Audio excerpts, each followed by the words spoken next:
Good morning students. आज हम एक प्रश्न नए साझेदार के प्रवेश के बारे में करने वाले हैं, जो इम्पोर्टेंट प्रश्न है। परीक्षा में हमेशा 8 अंकों के लिए इसी प्रकार के प्रश्न पूछे जाते हैं। तो प्रश्न है 24वां। प्रश्न में दिया है चिट्ठा है और ब का 31/12/2006 का, और इनका अनुपात है 2:1। चिट्ठे के दायित्व पक्ष में देय विपत्र, लेनदार, रदत्तव्य और दोनों की पूंजी है। संपत्ति में रोकड़, बैंक, देनदार, स्टॉक, प्लांट और भवन है। यहाँ पे संपत्ति में दोनों भी मध्य है, रोकड़ एवं बैंक है। तो हम किसी एक को ही प्रभावित करेंगे, रोकड़ या तो बैंक में से, और वही जो पूंजी की रकम, प्रीमियम या ख्याति की रकम जो लाते हैं उसको रोकड़ में ही हम विभाजित करेंगे। पहला नंबर का जो मद है उसी में ही हम रोकड़ खाता ही लिखेंगे। बैंक खाता भी लिख सकते हो, तो बैंक को प्रभावित करना पड़ेगा। बैंक में फिर नए चिट्ठे में परिवर्तन होगा। तो ये चिट्ठा दिया है, चिट्ठे का योग है 4 लाख रुपया। चिट्ठे के नीचे सूचना है कि इस तिथि को स को नए साझेदार के रूप में निम्न शर्तों पर प्रवेश दिया। लाभ में 1/4 भाग के लिए 1 लाख रुपया पूंजी और 60,000 रुपये ख्याति में अपने भाग के लिए लाएगा। दूसरी सूचना है संयंत्र का मूल्य 1,20,000 रुपये आका गया और भवन के मूल्य में 10% वृद्धि हुई। अर्थात अगर कंपेयर करते हैं तो संयंत्र का मूल्य भी बढ़ने वाला है और भवन के मूल्य में भी वृद्धि तो दी हुई है ही। फिर तीसरी सूचना है स्टॉक का मूल्य 4,000 रुपये अधिक आका गया। अभी ये जो सेंटेंस है, स्टॉक का मूल्य 4,000 रुपये अधिक आका गया, इस सेंटेंस का मतलब है कि चिट्ठे में स्टॉक का मूल्य जो है वह अधिक है। अर्थात नया स्टॉक आपका जो रहेगा वह 4,000 रुपये से कम आपको दिखाना है। ठीक है, तो स्टॉक का मूल्य वहां पे पुराने जो चिट्ठा दिया है स के प्रवेश के पहले वाला, उसमें अधिक है। तो इसीलिए आपको स्टॉक के मूल्य में कमी करना है। ठीक है, कभी कभी सेंटेंस आपका स्टॉक का मूल्य 4,000 रुपये कम आका गया भी बोला जा सकता है। कम आका गया अगर ऐसे सेंटेंस है, मतलब कि नया मूल्य कम रहेगा। ठीक है, ओके। तो ये इस टाइप का ये सेंटेंस में थोड़ा सा परिवर्तन है। अलग अलग बुक्स में यही क्वेश्चन अलग अलग सेंटेंस के आधार पे ये 3rd नंबर का सेंटेंस दिया हुआ है। तो यहाँ पे आपको कंफ्यूज नहीं होना है। स्टॉक का मूल्य कम करना है आपको 4,000 रुपये से। चौथी सूचना है देनदारों पर 5% की दर से संदिग्ध ऋण के लिए प्रावधान बनाया गया। तो देनदारों पर संदिग्ध ऋण के लिए प्रावधान बनाते हैं तो देनदारों को कम किया जाता है। 5% से नए देनदार कम दिखेंगे। और 5वीं सूचना है गैर अभिलिखित लेनदारों की राशि 1,000 रुपया पाई गई है। तो ये जो लेनदारों की राशि 1,000 रुपया पाई गई, मतलब कि लेनदारों में वृद्धि है, दायित्व में वृद्धि है। तो इन्हीं सूचनाओं के लिए आपको आवश्यक रोजनामचा प्रविष्टियां देनी है, मतलब कि जर्नल प्रविष्टियां करनी है। और स के प्रवेश पर पुनर्मूल्यांकन खाता, साझेदारों की पूंजी खाते और चिट्ठा तैयार करना है। तो चलो अभी जल्दी से रोजनामचा प्रविष्टियां मतलब कि जर्नल तैयार करने के लिए शुरुआत करते हैं। पहले 5 कॉलम तुरंत तैयार कर लो। तिथि, विवरण, खाता पृष्ठ, विकलन राशि, समाकलन राशि, डेबिट अमाउंट, क्रेडिट अमाउंट। तो इस टाइप के 5 कॉलम तैयार कर लो। और पहली सूचना जो है स प्रवेश ले रहा है और वह अपने 1/4 भाग के लिए 1 लाख रुपया पूंजी लाएगा, 60,000 रुपये ख्याति के लिए लाएगा। तो जब भी नए साझेदार का प्रवेश के समय नया साझेदार जो भी ख्याति की रकम लाता है उसको हम प्रीमियम के नाम से संबोधित करते हैं। और इसीलिए पहली प्रविष्टि आप लिखेंगे रोकड़ या तो बैंक खाता डेबिट, स के पूंजी खाते से, प्रीमियम खाते से जो भी रकम यहाँ पे पूंजी के लिए है वो स के पूंजी के क्रेडिट में लिखेंगे और प्रीमियम अर्थात ख्याति की रकम आपको प्रीमियम के सामने लिखनी है। तो प्रविष्टि इस प्रकार से करेंगे। रोकड़ या बैंक खाता डेबिट, कोई भी एक शब्द आप इस्तेमाल कर सकते हो। तो रोकड़ या बैंक खाता डेबिट स के पूंजी खाते से और प्रीमियम खाते से टोटल रोकड़ आएगी 1,60,000 रुपया, उसमें पूंजी है स की 1 लाख रुपया और प्रीमियम है 60,000 रुपया, ख्याति है 60,000 रुपया। ख्याति को साझेदार के प्रवेश के समय है प्रीमियम नाम से संबोधित करेंगे। स्पष्टीकरण लिख लेना है नए साझेदार द्वारा पूंजी एवं ख्याति के लिए नगद लाने हेतु। ये हो चुकी है पहली प्रविष्टि, पहली सूचना के लिए। अभी सेकंड जो प्रविष्टि आपकी रहेगी, नए साझेदार के द्वारा जो भी ख्याति की रकम लाई जाती है उसका तुरंत हमें विभाजन करना पड़ता है और वो विभाजन त्याग के अनुपात में करना पड़ता है। प्रश्न में त्याग के लिए कोई अतिरिक्त सूचना नहीं है, इसीलिए पुराना अनुपात ही त्याग का अनुपात रहेगा। और ये जो नए साझेदार ने स ने जो भी ख्याति की रकम लाई है 60,000 रुपये, जिसको हमने प्रीमियम करके संबोधित किया है, उसे हम अ और ब के पूंजी खाते में विभाजित करेंगे। अर्थात इनको पुराने साझेदारों को ये जो ख्याति की रकम, प्रीमियम की रकम प्राप्त होगी। और इसीलिए आपकी सेकंड प्रविष्टि, इसके लिए कोई अतिरिक्त सूचना प्रश्न में नहीं दी जा सकती। आपको ये प्रविष्टि करना अनिवार्य होता है, कॉमन सेंस यूज करना है, क्योंकि यहाँ पे हमें जो भी रकम आई है ख्याति के लिए वह पुराने साझेदार नए साझेदार जब प्रवेश करता है तो पुराने साझेदारों को त्याग करना पड़ता है और उन्हें त्याग के प्रतिफल के रूप में प्रीमियम की रकम उनको विभाजित करनी पड़ती है। और इसीलिए आपको प्रविष्टि लिखनी है प्रीमियम खाता डेबिट अ के पूंजी खाते से ब के पूंजी खाते से करके लिखेंगे और ये स्पष्टीकरण लिख लोगे ख्याति का विभाजन त्याग के अनुपात में करने हेतु। त्याग के अनुपात के लिए कोई सूचना न होने के कारण त्याग का अनुपात पुराना अनुपात बनेगा। पुराना अनुपात यथावत रहेगा, यहाँ पे कोई सूचना नहीं है और इसीलिए ही पुराने अनुपात में ही ख्याति का विभाजन होगा। अनुपात दिया हुआ है 2:1 अ एवं ब का और इसीलिए 60,000 को हम 2/3 1/3 के रूप में विभाजित करेंगे। 40,000 रुपया अ के हिस्से में आएगा और 20,000 रुपया ब के हिस्से में ख्याति की रकम आएगी, जिसके लिए हमने प्रीमियम खाता डेबिट और अ और ब के पूंजी खाते से मतलब कि पुराने साझेदारों के पूंजी खाते से करके प्रविष्टि लिख लिए हैं। फिर उसके बाद अभी सेकंड सूचना से लेकर प्रविष्टियां करेंगे। तो दूसरी सूचना में संयंत्र का मूल्य 1,20,000 रुपये आका गया, भवन के मूल्य में वृद्धि हुई है। तो अभी यहाँ पे ये दोनों संपत्ति उनके मूल्य में वृद्धि हो रही है। संयंत्र का पुराना मूल्य कितना था? संयंत्र मतलब कि प्लांट 1,00,000 रुपया था। संयंत्र का नया मूल्य 1,20,000 है, मतलब कि संयंत्र के मूल्य में 20,000 रुपये की वृद्धि है और भवन के मूल्य में भी वृद्धि की सूचना है। और जब भी संपत्तियों के मूल्य में वृद्धि होती है तो संपत्तियों का खाता डेबिट किया जाता है पुनर्मूल्यांकन खाते से। संपत्तियों के नाम है यहाँ पे संयंत्र एवं भवन और इसीलिए आपकी प्रविष्टि होगी संयंत्र खाता डेबिट, भवन खाता डेबिट, पुनर्मूल्यांकन खाते से। इस टाइप की प्रविष्टि आप लिखेंगे। संयंत्र के मूल्य में जितनी वृद्धि हुई है वो है 20,000 रुपया, इसलिए 20,000 रुपया संयंत्र के सामने डेबिट में लिखेंगे। भवन में वृद्धि हो रही है 10%, 1,50,000 का 10% मतलब कि 15,000 रुपया और इसीलिए पुनर्मूल्यांकन खाते के सामने आएगा 35,000 रुपया। तो इस प्रकार के ये दूसरी प्रविष्टि हो गई है। संयंत्र खाता तीसरे नंबर की प्रविष्टि हो चुकी है। संयंत्र खाता डेबिट, भवन खाता डेबिट, पुनर्मूल्यांकन खाते से स्पष्टीकरण लिख लेना है संपत्तियों का मूल्य बढ़ने हेतु। फिर उसके बाद वाली सूचना जो है स्टॉक का मूल्य 4,000 रुपये अधिक आका गया, अर्थात स्टॉक के मूल्य यहाँ पे जो भी चिट्ठे में जो मूल्य है वह 4,000 रुपये से अधिक है, उसके मूल्य में हमें परिवर्तन करना है, इसलिए स्टॉक का मूल्य कम करेंगे हम। और इसीलिए ही और साथ में चौथी सूचना देनदारों पर 5% संदिग्ध ऋण के लिए प्रावधान बनाना है।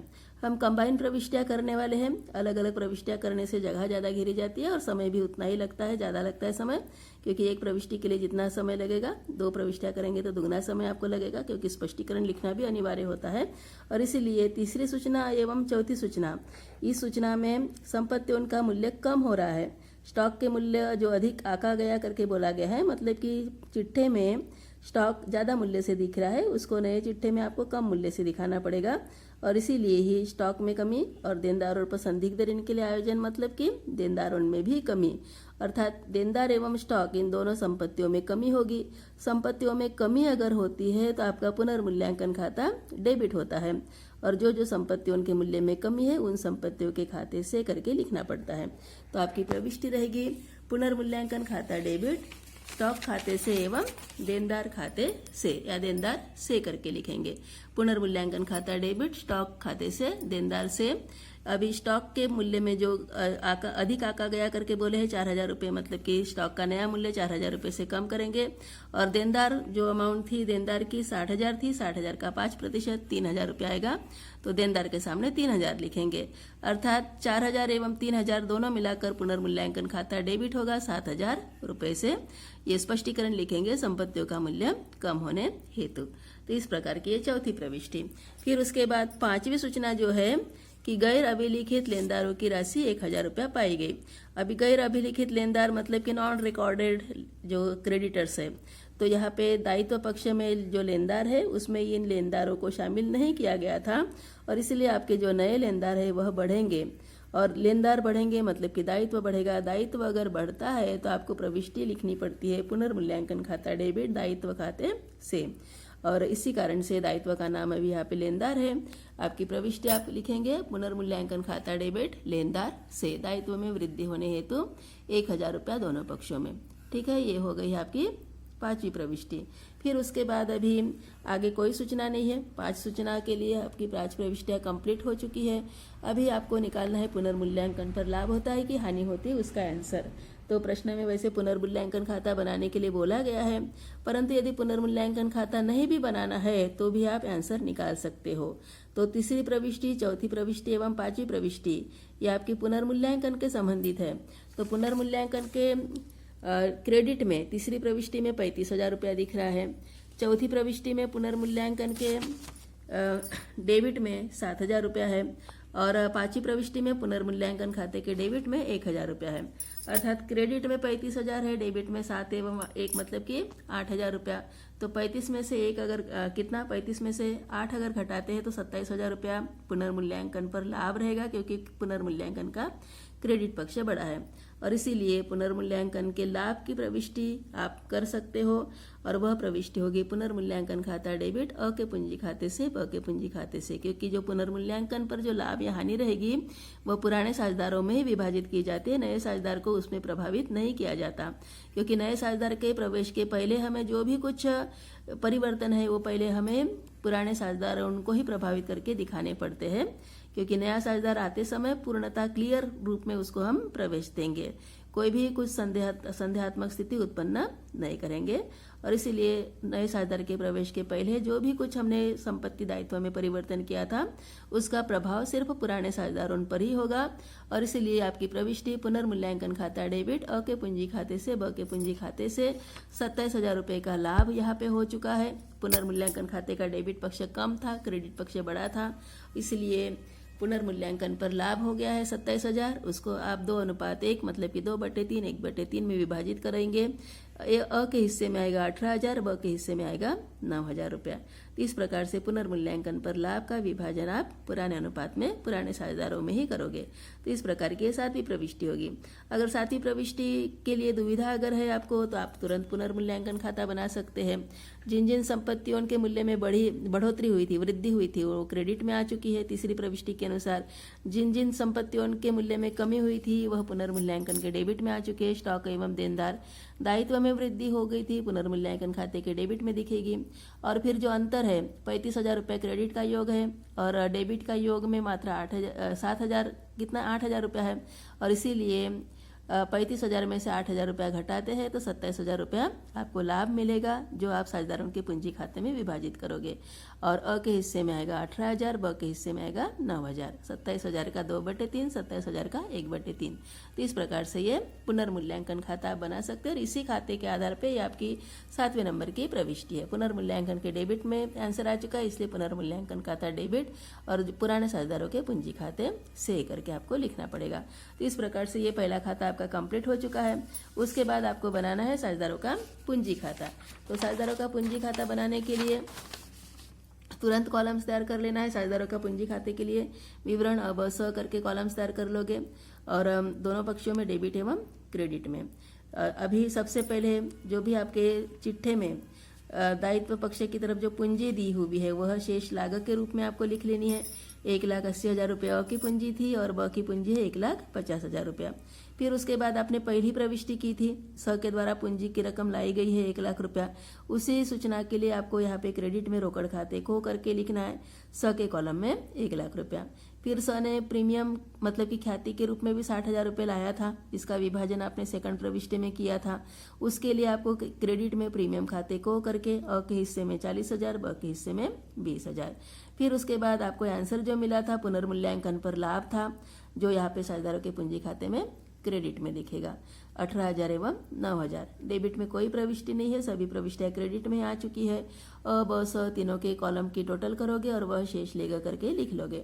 अ के कॉलम की का योग है 2,38,000, ब के कॉलम का योग है 1,00,000 कितना 79 मतलब कि 1,79,000 और स के कॉलम का योग है 1,00,000 रुपया। तो इस टाइप से ये योग है। डेबिट में कुछ भी ना होने के कारण यही जो योग है पूंजी का वही शेष लेगा में आएगा और वही शेष लागा करके आप फिर से अपोजिट पक्ष में लिखोगे 2,38,000, 1,79,000 और 1 लाख। इस टाइप से ये साझेदारों के पूंजी खाते का शेष हो चुका है। इस प्रकार से साझेदारों का पूंजी खाता कंप्लीट हो गया। अभी बनाना है आपको चिट्ठा। तो चिट्ठा बनाने के लिए ज़्यादा सोचना नहीं है, जहाँ जहाँ पे परिवर्तन था उसी परिवर्तन पर ध्यान देना है, और जिसमें कोई परिवर्तन की सूचना नहीं थी उसको वैसे ही लिख लेना है। तो दायित्व पक्ष में सबसे पहले देय विपत्र था, देय विपत्र में कोई परिवर्तन नहीं था, जैसे था वैसे ही आप लिखेंगे 10,000 रुपये दायित्व पक्ष में। फिर उसके बाद लेनदार है 58,000 का। लेनदार के लिए 5वीं सूचना थी, गैर अभिलिखित लेनदारों की राशि 1,000 रुपये पाई गई थी, इसलिए जो लेनदारों में गैर अभिलिखित लेनदार को जोड़ देना है। 58,000 में 1,000 और जोड़ देंगे तो आपके नए लेनदार हो जाएंगे 59,000 के, 59,000 के। फिर उसके बाद अदत्त व्यय मतलब कि बकाया व्यय, आउटस्टैंडिंग एक्सपेंसेस दिए हुए 2,000 रुपये के, उसमें और कोई सूचना नहीं है, इसलिए अदत्त व्यय वैसे ही लिखेंगे 2,000 रुपया। फिर अभी पुराने चिट्ठे में 2 ही साझेदारों की पूंजी थी, पर अभी नए साझेदार आज आने के बाद आपकी जो पूंजी है 3 साझेदारों की दिखेगी। साझेदारों का पूंजी खाता बन के रेडी है, और उनका जो शेष है वही पूंजी का शेष यहाँ पे दायित्व पक्ष में लिखेंगे। अ की पूंजी का शेष है 2,38,000, ब की पूंजी का शेष है 1,89,000, और स की पूंजी का शेष है 1 लाख रुपया। अर्थात टोटल जो पूंजी हो रही है अब स की ये है 5,17,000, 5,17,000 रुपीज इनकी पूंजियों का योग है। तो इस प्रकार से दायित्व पक्ष कंप्लीट करेंगे। उसके बाद संपत्ति पक्ष, संपत्ति में रोकड़ या तो बैंक में से कोई भी एक मत को परिवर्तित करेंगे। तो रोकड़ आपके पास 10,000 रुपये की है, स की पूंजी उसमें जोड़ देना है, और जो भी स के द्वारा लाया गया प्रीमियम मतलब कि ख्याति की रकम वो भी जोड़ देना है। तो रोकड़ हो गई। अभी आपकी नई रोकड़ का बैलेंस रहेगा 1,70,000। अभी रोकड़ में परिवर्तन किए तो बैंक वैसे का वैसे रखना पड़ेगा, बैंक है 40,000। फिर उसके बाद देनदार है 60,000 रुपये का देनदार था। देनदार में 5% संदिग्ध ऋण के लिए प्रावधान था, इसलिए देनदार में से 5% संदिग्ध ऋण प्रावधान घटाएंगे तो देनदार की रकम दिखेगी, अमाउंट दिखेगी 57,000, 57,000। स्टॉक जो था 40,000 का था, और तीसरे नंबर की सूचना में था कि स्टॉक का मूल्य अधिक आका गया, मतलब कि स्टॉक के मूल्य में कटौती करनी है। तो स्टॉक का मूल्य 4,000 रुपये से कम करेंगे तो स्टॉक दिखाएंगे 36,000 पर। प्लांट है 1 लाख रुपये का। प्लांट के मूल्य में भी क्या था, प्लांट मतलब कि संयंत्र का नया मूल्य 1,20,000 रुपये आका गया है, अर्थात नया मूल्य 1,20,000 रुपया दिखाओगे, 1 लाख में 20,000 जोड़ के दिखा सकते हो। और भवन है 1,50,000 रुपये का, इसमें भी 10% वृद्धि करके दूसरी सूचना में था, और इसलिए भवन का मूल्य 1,50,000 में 15,000 जोड़कर मतलब कि 1,65,000 रुपया भवन का मूल्य हो जाएगा। तो इस प्रकार से चिट्ठे में जो जो परिवर्तन था उस परिवर्तन को आपने यहाँ पे लिख लिया है, और अभी परिवर्तन के साथ नया चिट्ठा जो है स के प्रवेश के बाद वाला 1 जनवरी 2007 का जो चिट्ठा है अपना, तो उसका जो योग आएगा वह रहेगा 5,88,000 रुपया। दोनों पक्षों का योग समान आना चाहिए। तो इस प्रकार से दायित्व में देय विपत्र, लेनदार, अदत्त व्यय और पूंजी है, और संपत्ति में रोकड़, बैंक, देनदार, स्टॉक, प्लांट एवं भवन है। तो इस प्रकार से ये चिट्ठा है। तो इसी प्रकार के जो प्रश्न हैं 8 अंकों के लिए पूछे जाते हैं, इनकी प्रैक्टिस करना है, और चिट्ठा कैसे बनाते हैं, प्रविष्टियाँ कैसे बनाते हैं, इसका पूरा अध्ययन करना है।